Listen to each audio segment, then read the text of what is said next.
Hello my dear students, आज के video में हम पढ़ेंगे फाइलम सिलेंड्रेटा। जैसा कि आप सभी जानते हैं कि प्रीवियस वीडियो में हम लोग पोरीफेरा को अच्छे से डिस्कस कर चुके हैं। तो आइए देखते हैं फाइलम सिलेंड्रेटा। फाइलम सिलेंड्रेटा को नाइडेरिया के नाम से भी जाना जाता है। ओके, आइए देखते हैं इसके कमेंट्स को कि क्या होते हैं इसके कमेंट। तो ज्यादातर फाइलम सिलेंड्रेटा की हम बात करें तो मोस्टली ये क्या होते हैं, मरीन वाटर में प्रेजेंट होते हैं। Mostly marine water, okay, aquatic,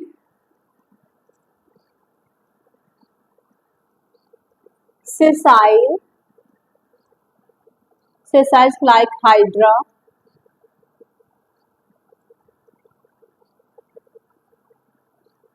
and free swimming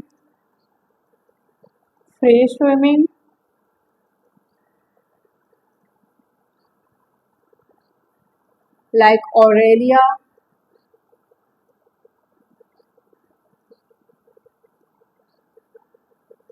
जिसे हम जेली फिश के नाम से भी जानते हैं। ठीक है, तो आइए देखते हैं इसके जो कैरेक्टरिस्टिक जो फीचर्स है वो क्या होते हैं।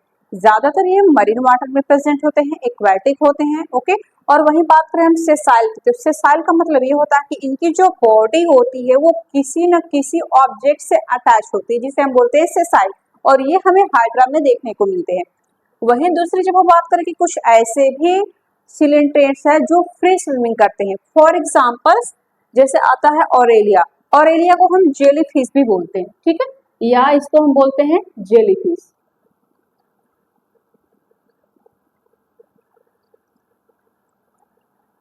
Tissue level of organisation, tissue level of organisation present होता है। And they are the diploblastic, क्या होते हैं, डिप्लोब्लास्टिक।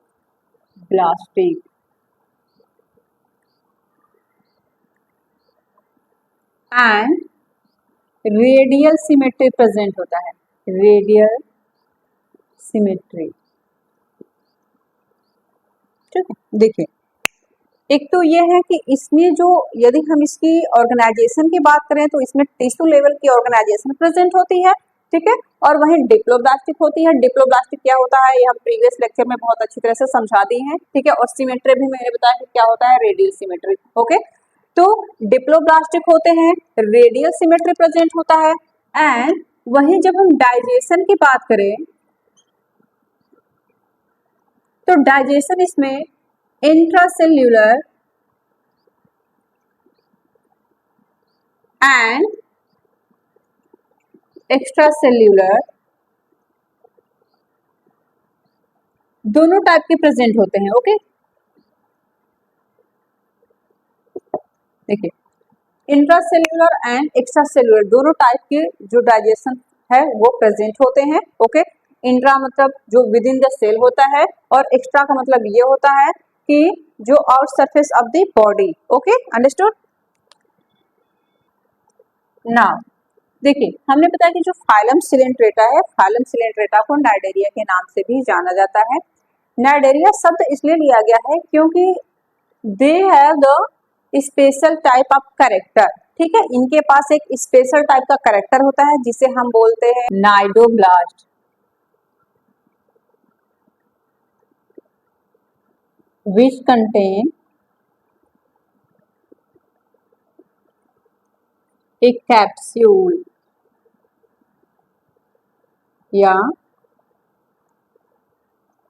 नेमेटोसाइट्स।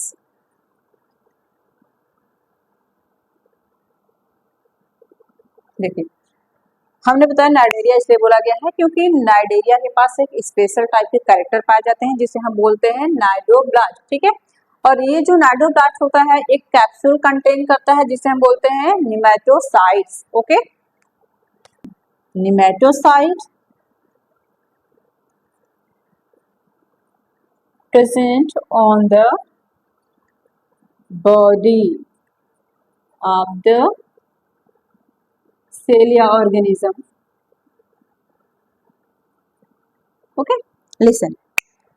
जो निमेटोसाइट्स होते हैं ना, ये जो ऑर्गेनिज्म होता है, ऑर्गेनिज्म के पूरे बॉडी पे प्रेजेंट होते हैं। ओके, टेंटिकल लाइक स्ट्रक्चर्स होता है। ओके, तो ये उसके बॉडी में प्रेजेंट होते हैं।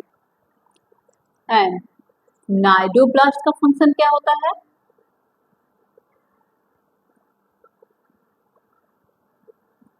Defence and capturing, capturing the prey. ठीक है, प्रे को कैप्चर करने में और डिफेंस करने में नाइडोब्लास्ट जो है वो हेल्प करता है। दे हैव सेंट्रल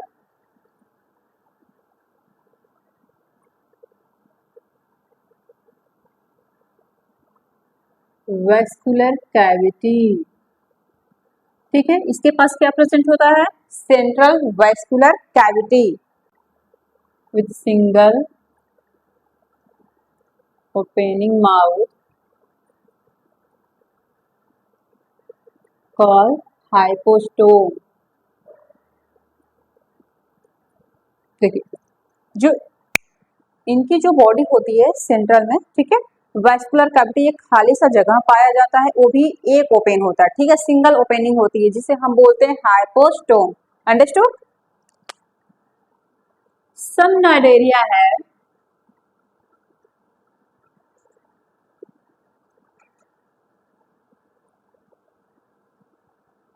कोरल्स, ठीक है, जिनकी स्केलेटन किसकी बनी होती है? CaCO3 कैल्शियम कार्बोनेट की। देखिए, कुछ ऐसे नाइडेरियन होते हैं, कुछ ऐसे सीरेंट्रेट्स होते हैं जैसे कोरल्स, ठीक है, इनके जो स्केलेटन सिस्टम है वो कैल्शियम कार्बोनेट की बनी होती है। नाउ नेक्स्ट पॉइंट, नाइडेरिया है टू बेसिक बॉडी। कौन कौन से? एक तो होता है पॉलिप, दूसरा होता है मेड्यूसा या मेड्यूसी। ठीक है, इनके पास दो कैरेक्टर पाए जाते हैं, पॉलिप एंड मेड्यूसी। जो मेड्यूसी होता है इसको ज्यादातर बोला जाता है कि ये फीमेल्स ऑर्गन्स है, पॉलिप को मेल ऑर्गन्स बोला जाता है।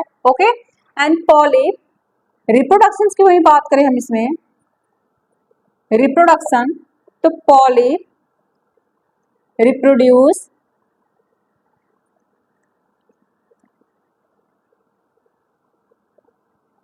asexually from medusae।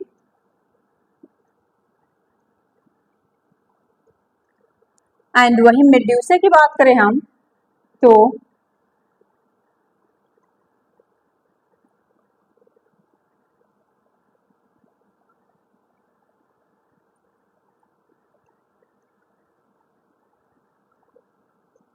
medusae reproduce sexually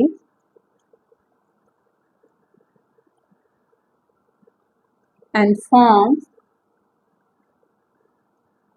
polyp।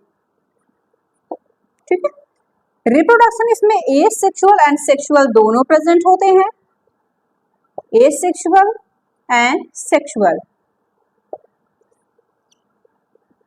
देखिए, पॉलिप और मेड्यूसा दो प्रकार के ऐसे स्ट्रक्चर पाए जाते हैं, इसमें अल्टरनेशन ऑफ जनरेशन देखने को मिलता है। ठीक, इसमें क्या मिलता है हमें देखने को? Alternation of generation.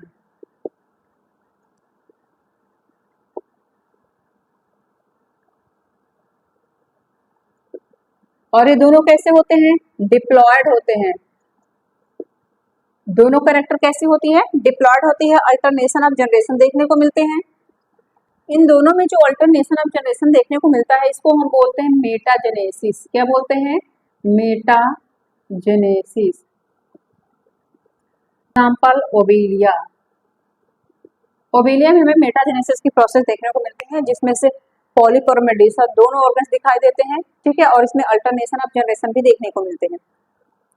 आइए कुछ देख लेते हैं जो एग्जाम्पल्स हैं डायरेरिया के। ठीक है, कुछ एग्जाम्पल्स हैं जिसे हम बोलते हैं फाइसेलिया। फाइसेलिया को Portuguese man of the war के नाम से जाना जाता है। ठीक है, इसको हिंदी में बोलते हैं पुर्तगाली युद्धपोत। ओके, इसको क्यों बोला जाता है Portuguese man of the war? क्योंकि समुद्र में जब सी में ये प्रेजेंट होते हैं, जब इनकी संख्या ज्यादा होती है, तो जो फाइसेलिया है, फाइसेलिया की जो डायग्राम की यदि हम बात करें तो फाइसेलिया की जो डायग्राम है कुछ इस प्रकार से होते हैं, और इसको बोलते हैं निमेटोफोर, निमेटोफोर, ठीक है। और निमेटोफोर से यहाँ से कुछ ऐसे स्ट्रक्चर्स होते हैं जिसे हम निमेटोब्लास्ट बोलते हैं, और यहाँ से टेंटिकल निकले होते हैं। ये बहुत सारे टेंटिकल्स होते हैं आपस में उलझे हुए, ठीक है, ऐसे स्ट्रक्चर होते हैं। ये जो टेंटिकल्स होते हैं ये समुद्री जहाज को डुबा सकते हैं, इतनी ज्यादा पावर होती है, इतनी ज्यादा कैपेसिटी होती है इनके अंदर। इसीलिए फाइसेलिया को Portuguese man of the war के नाम से जाना जाता है, हिंदी में इसे पुर्तगाली युद्धपोत के नाम से जाना जाता है। अंडरस्टूड। नाउ नेक्स्ट बात करें एडमेसिया, ठीक है, जिसे सी एनिमोन के नाम से जाना जाता है। नाउ नेक्स्ट की बात करें निमेचुएला, जिसे सी पेन के नाम से जाना जाता है, और गॉर्गेनिया जिसे सी फैन के नाम से जानते हैं, ठीक है। मेड्रीना जिसे ब्रेन कोरल के नाम से जाना जाता है। तो ये इंपॉर्टेंट सी एग्जांपल्स है नाइडेरिया की। अब हम देखते हैं कि इसकी क्लासिफिकेशन क्या होती है। आइए इसकी क्लासिफिकेशन को देखते हैं। तो क्लासिफिकेशन पहला इसका जो हाइड्रोजोआ, हाइड्रोजोआ इसकी एग्जांपल की यदि हम बात करें तो हमें हाइड्रोला एंड प्लैनुला लार्वा में देखने को मिलता है, यानी कि हाइड्रोजोआ के अंतर्गत कौन कौन से लार्वा आ रहे हैं, ठीक है, वो है हाइड्रोला एंड प्लैनुला, ठीक है। इस लार्वा को हम देखते हैं फर्स्ट में, जिसे हम बोलते हैं हाइड्रोजोआ। एंड सेकेंड की बात करें जिसका नाम होता है साइफोजोआ, तो इसमें हमें इफायरा लार्वा देखने को मिलता है, ठीक है। एंथोजोआ, एंथोजोआ में कोरल एंड सी एनिमोन्स आ जाता है। अब बताइए सी एनिमोन्स को एडमेसिया के नाम से भी जाना जाता है, ठीक है। तो ये रहा पूरा सिलेंट्रेटा के बारे में, सारे टॉपिक को हमने कवर कर लिया है, ठीक है। पढ़ेंगे फाइलम टिनोफोरा, ओके। तो phylum Ctenophora, it is also known as the, it is also known as sea walnut,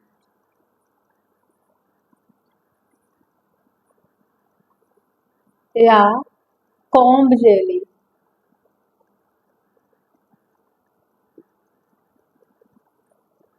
okay. इसे सी वालनट या कॉम्ब जेली के नाम से भी जाना जाता है, ठीक है। दे आर द एक्वाटिक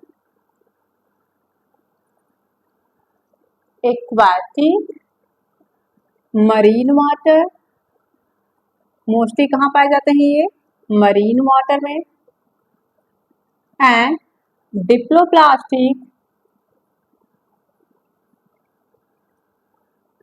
ठीक है, डिप्लोब्लास्टिक हमने आपको बताया है कि वो ऑर्गेनिज्म जिसके अंदर यानी एम्ब्रियोनिक स्टेज में 2 जर्म लेयर प्रेजेंट होते हैं, उन्हें हम बोलते हैं डिप्लोब्लास्टिक, ओके।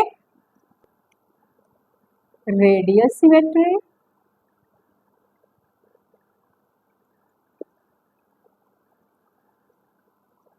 And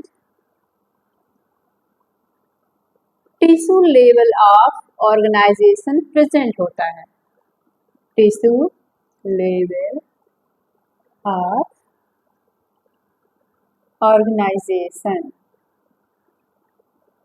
okay. इतने सारे कॉन्सेप्ट आपके क्लियर हो गए होंगे, ओके, कि ये ज्यादातर एक्वाटिक होते हैं, मरीन वाटर में प्रेजेंट होता है, इनकी जो बॉडी होती है वो डिप्लोब्लास्टिक होती है, okay.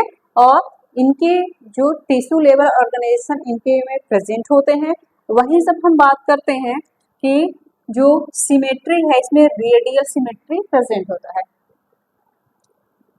The body beer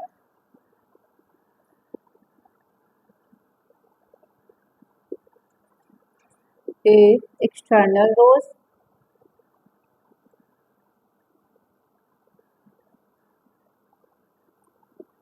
of ciliated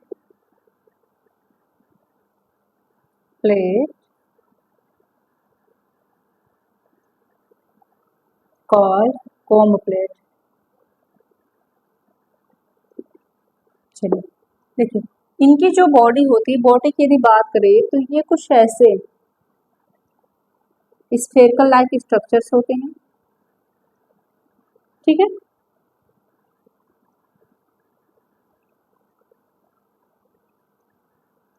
जो बॉडी होती है, बॉडी के ऊपर ऐसे स्ट्रक्चर्स पाए जाते होते हैं, इनके बॉडी के ऊपर कुछ इस प्रकार के स्ट्रक्चर पाए जाते हैं जो कि सिलिएटेड होते हैं, 8 चैम्बर में डिवाइड होते हैं। ठीक है, हमने लिखा कि द बॉडी बियर्स 8 एक्सटर्नल रोज।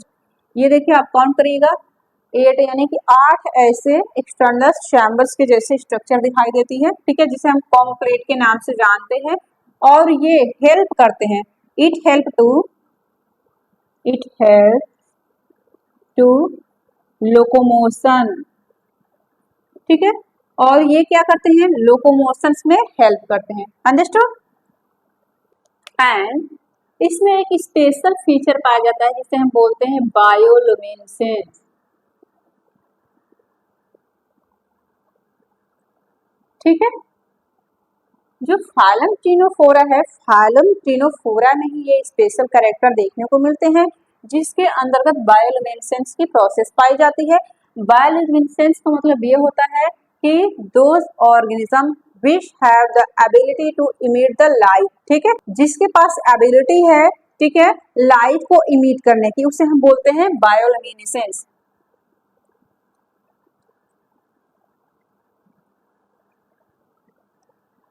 ठीक है ना, ability to have emit the light, उसको बोलते हैं bioluminescence.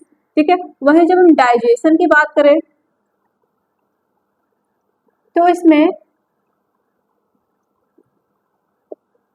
Extra cellular and intracellular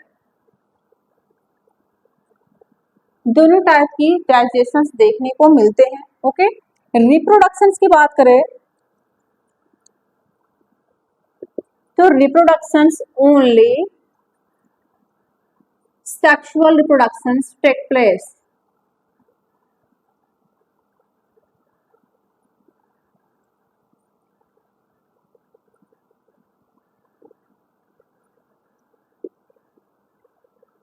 इसमें केवल सेक्सुअल रिप्रोडक्शन पाया जाता है। ओके,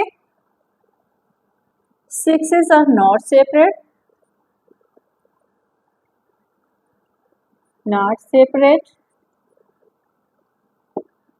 इट मीन्स ये क्या होते हैं, हर्माफ्रोडाइट।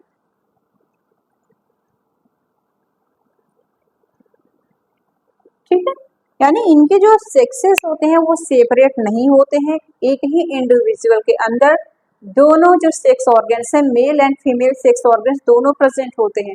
ठीक है, रिकॉल कर लेते हैं, हमने आपको बताया था कि जो हर्माफ्रोडाइट है, हर्माफ्रोडाइट मीन्स होता है बाइसेक्सुअल।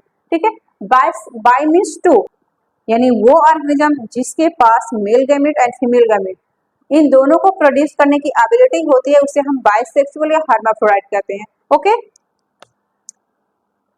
नाउ इसमें फर्टिलाइजेशन की बात करें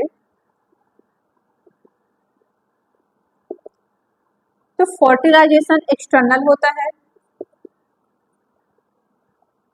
ठीक है, फर्टिलाइजेशन कैसा हो रहा है, इसमें एक्सटर्नल हो रहा है। ठीक है, वहीं डेवलपमेंट की बात करें तो डेवलपमेंट इनमें इनडायरेक्ट होता है। ठीक है, इनडायरेक्ट डेवलपमेंट होता है। एग्जाम्पल की बात करें हम, प्लूरोब्रैंकिया एंड टिनोप्लाना। ठीक है, टिनोफोरा के हमें 2 एग्जाम्पल देखने को मिलते हैं। ठीक है, जिसे हम बोलते हैं प्लूरोब्रैंकिया एंड टिनोप्लाना। ठीक है, तो ये रहा पूरा फाइलम टिनोफोरा के बारे में।